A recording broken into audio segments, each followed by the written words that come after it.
Bapak, Ibu, saudara dan saudari yang terkasih,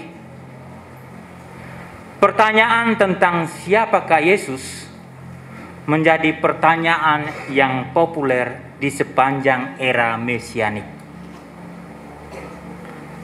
Pertanyaan ini muncul mulai dari kalangan kecil hingga Raja Herodes. Pertanyaan ini juga masih sangat relevan bagi kita saat ini sebagai suatu refleksi tentang pengenalan pribadi kita dengan Yesus. Tentu kita akan bertanya, siapakah Yesus bagi kita? Kita mendengar dari Injil apa yang dikatakan orang banyak tentang Yesus. Ada yang mengatakan Yohanes Pembaptis, ada yang bilang Elia, kemudian ada lagi yang mengatakan salah seorang dari nabi zaman dahulu yang telah bangkit.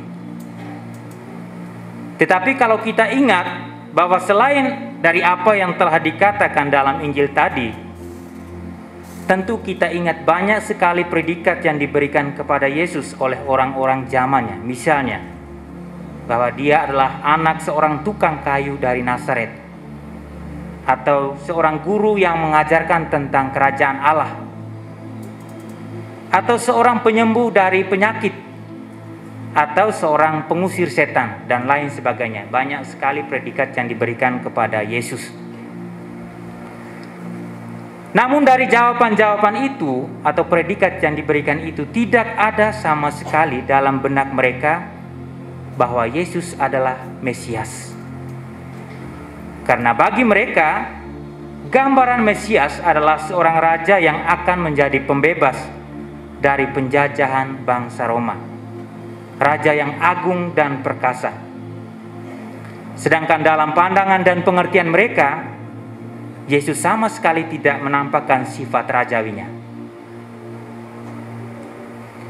Bapak, Ibu, saudara dan saudari yang terkasih, pertanyaan Yesus kepada murid-muridnya, menurut kamu, siapakah aku ini? Dengan pertanyaan ini, Yesus mendesak para murid untuk memberikan jawaban berdasarkan keputusan pribadi dan keyakinan sendiri. Bukan melulu apa kata orang atau sekedar mengulang apa yang dipikirkan oleh orang lain. Pertanyaan siapakah aku ini menurut kalian rupanya bermaksud agar murid-muridnya menyadari masalah ini lewat kekeliruan orang-orang tentang dirinya. Jadi pertanyaan tentang menurut kamu siapakah aku ini, pertanyaan ini diajukan setelah Yesus bertanya tentang apa kata orang. Yesus perlu mempertegaskan pengenalan murid-muridnya tentang siapa dia. Dan kita tahu bahwa dari sekian banyak murid, hanya Petrus yang menjawab dengan benar, "Engkaulah yang kudus dari Allah." Namun rupanya, di balik pengakuan Petrus yang menurut Yesus dalam Injil Matius, kalau kita baca, itu diajarkan oleh Allah, tersimpan keinginan politis, sama seperti Mesias yang dipikirkan oleh orang-orang sejamannya, bahwa Mesias akan melepaskan dan membebaskan bangsa Israel. Jadi ternyata Petrus, meskipun jawabannya engkau adalah Mesias dari Allah, ternyata dia juga berpikir bahwa Mesias itu berarti nanti akan membebaskan mereka dari penjajahan Romawi. Terbukti bahwa kalau dalam bacaan Matius, Injil Matius itu, ketika Yesus mengatakan bahwa anak manusia harus menderita, itu Petrus menarik Yesus. Hal itu sama sekali tidak akan terjadi padanya. Menunjukkan bahwa Petrus ini punya pemikiran yang lain. Tampaknya Tuhan Yesus membaca keinginan tersebut, sehingga ia dengan keras melarang mereka memberitahukan hal itu kepada siapapun tentang dia yang adalah Mesias. Karena selain akan membuat pengharapan politis itu bertumbuh subur, juga akan membuat para murid menjadi sulit untuk menerima bahwa Mesias harus menderita karena pemikiran tadi. Dan kini tugas mewartakan adalah tugas kita. Kalau dulu Tuhan Yesus melarang para murid, dan sekarang adalah tugas kita. Bapak, Ibu, saudara dan saudari yang terkasih, hal menilai, entah menerima atau menolak seorang mesianis yang harus menderita, itu sangat erat kaitannya dengan penghayatan praktis kita sehari-hari tentang Kristus.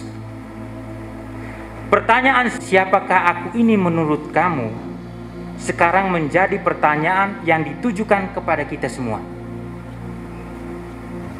Tentu pertanyaan ini juga ditujukan kepada para frater, kepada Bapak Ibu, kepada para romo.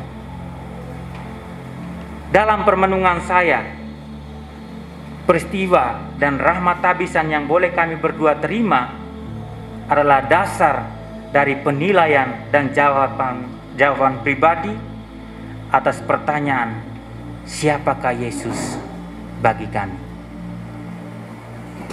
Kalau Bapak Ibu membaca refleksi singkat yang ditulis oleh kami berdua di dalam buku kenangan itu, tentu Bapak Ibu akan mengetahui apa yang kami tuangkan di dalam dan juga moto-moto tabisan kami.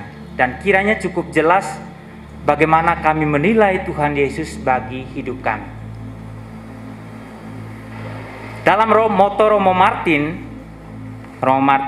mengambil atau mengutip kata-kata, "Ya Tuhan, aku datang melakukan kehendak-Mu." Tentu saja moto ini bukan hanya kutipan indah yang diambil begitu saja untuk menjadi kata-kata heroik belaka. Jadi seolah-olah yang paling hebat. Bukan.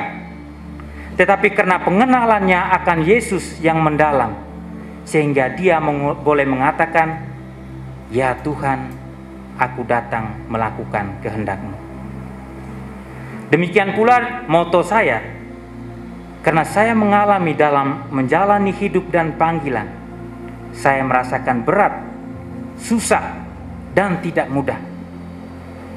Tetapi Tuhan Yesus senantiasa memberi saya jalan dan penghiburan melalui caranya, sehingga saya boleh mengatakan segala perkara dapat kutanggung di dalam Dia yang memberi kekuatan kepadaku.